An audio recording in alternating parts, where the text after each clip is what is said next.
संसदेच्या एका दिवसाच्या अधिवेशनाचा खर्च कोट्यवधी रुपयाच्या घरात असतो.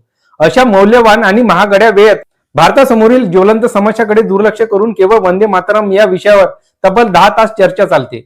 देशातील बेरोजगारीचा प्रश्न, वाढती महागाई, शिक्षणाचा खालावलेला दर्जा, शेतकरी आत्महत्या आणि रुपयाची आंतरराष्ट्रीय बाजारात होणारी घसरण, निवडणूक आयोगावर घेतलेले आक्षेप यासारख्या कोट्यवधी जनतेला थेट भेडसावणाऱ्या मुद्द्यांना हातही न लावता अधिवेशनाचा इतका मोठा वेळ एकाच विषयासाठी देणे ही जनतेच्या पैशाची आणि वेळेची बर्बादी नाही का?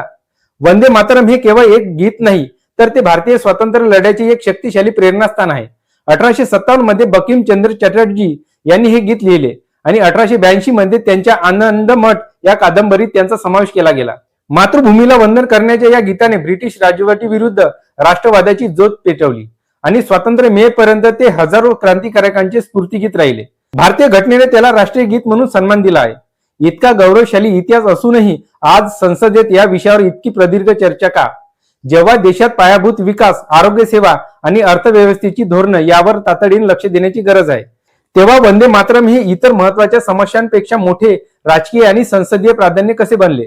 संसदेचे खरे कर्तव्य जनतेच्या समस्यावर त्वरित व प्रभावी तोडगा काढणे आहे.